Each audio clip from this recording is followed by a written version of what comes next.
So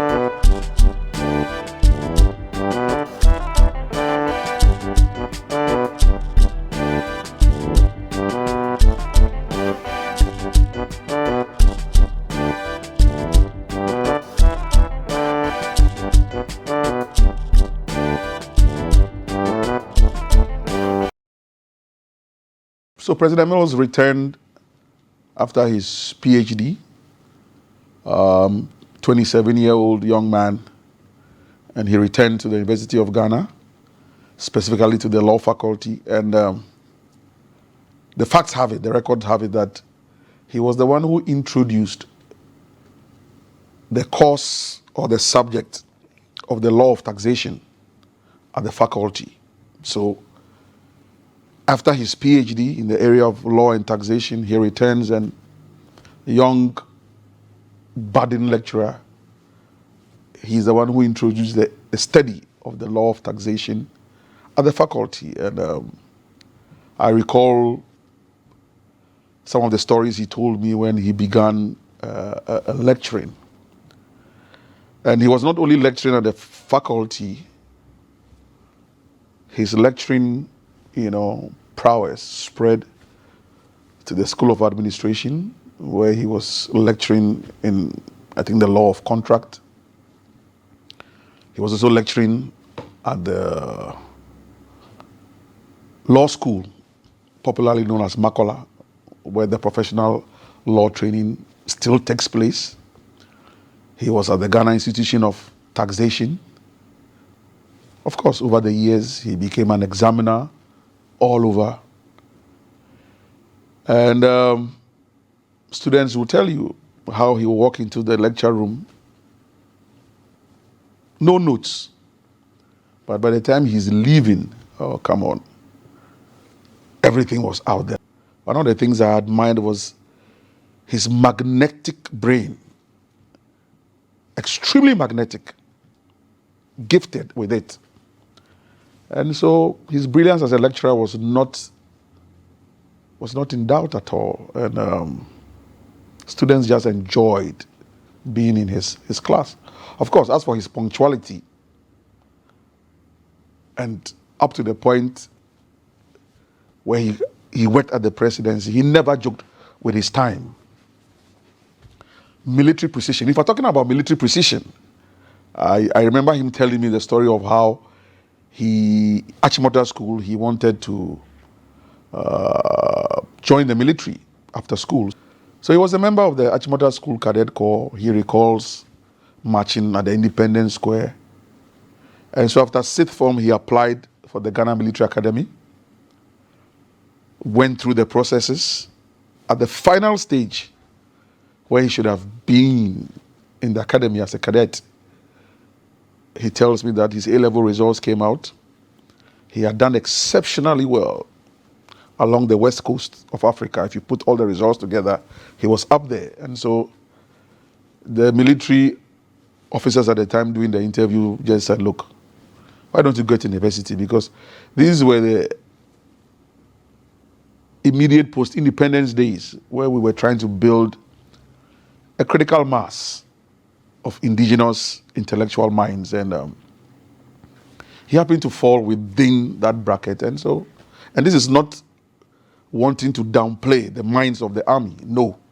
But this is the story he told me himself. And that's what prevented him from joining the army. There's no doubt that having become a brilliant professor, if he had joined the army, he would have been one of the most brilliant generals the Ghanaian forces would have produced. And so that's what he stood for, a very multifaceted individual. And in the area of sports, I mean, those days Achimota School offered a wide array. You can just mention it: swimming, table tennis, cricket, hockey, football, lawn tennis, badminton. And Johnny Van Mills was just everywhere. Hockey was his passion. Of all, hockey was his passion. It's not surprising that down the line, when he became vice president and president, the hockey pitch, became one of the best in Africa. Of course, it was retooled. We had first the water-based AstroTurf, the first of its kind, I think, in the sub-region. And then subsequently, when he became president, there was greater work at the hockey pitch. So that's how much of a sportsman he was. Of course, his passion for Accra Hearts of Oak and Manchester United. And the point of departure between he and I, football, was Manchester United. He decided to be Manchester United. I am Arsenal. And so, but of course, Hearts of Oak, we were on the same page on Hearts of Oak. He became a director of Hearts of Oak Sporting Club. He was a member of the Veterans Hockey Club.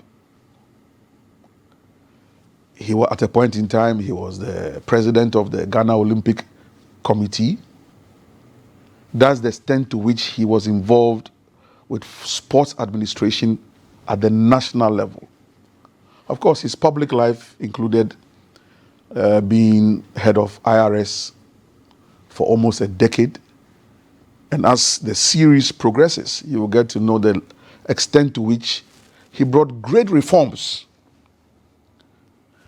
into the area of our tax system.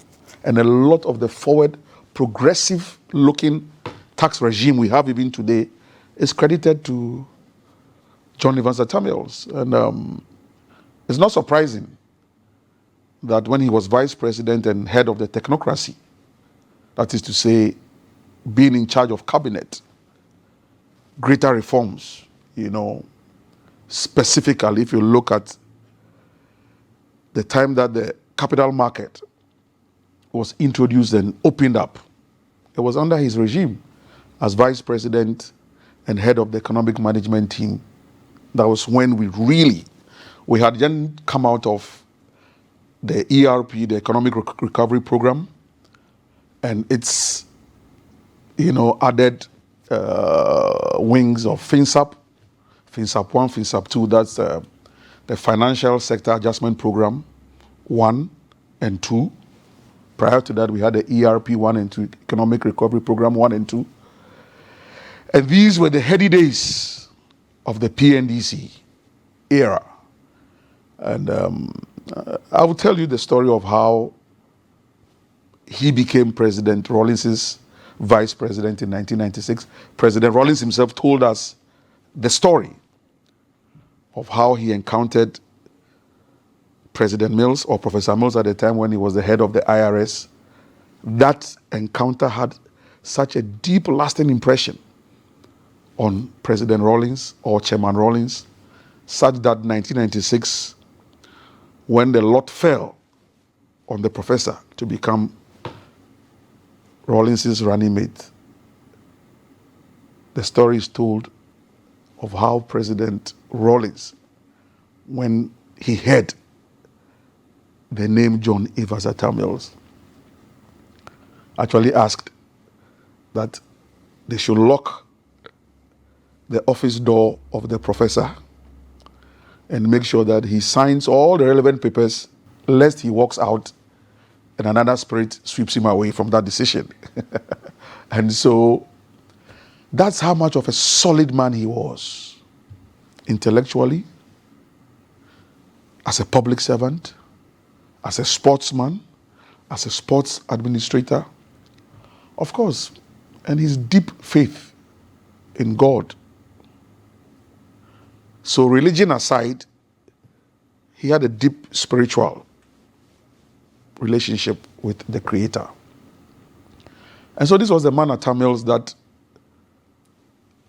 I happened to work for and work with for a number of years. And like I said in my last, or in the first posting, that he called me personally. And so it was a call to serve, work for him, and serve the Republic. And if you ask me, over the years, and as I remember him 10 years after he passed on, I don't have a single regret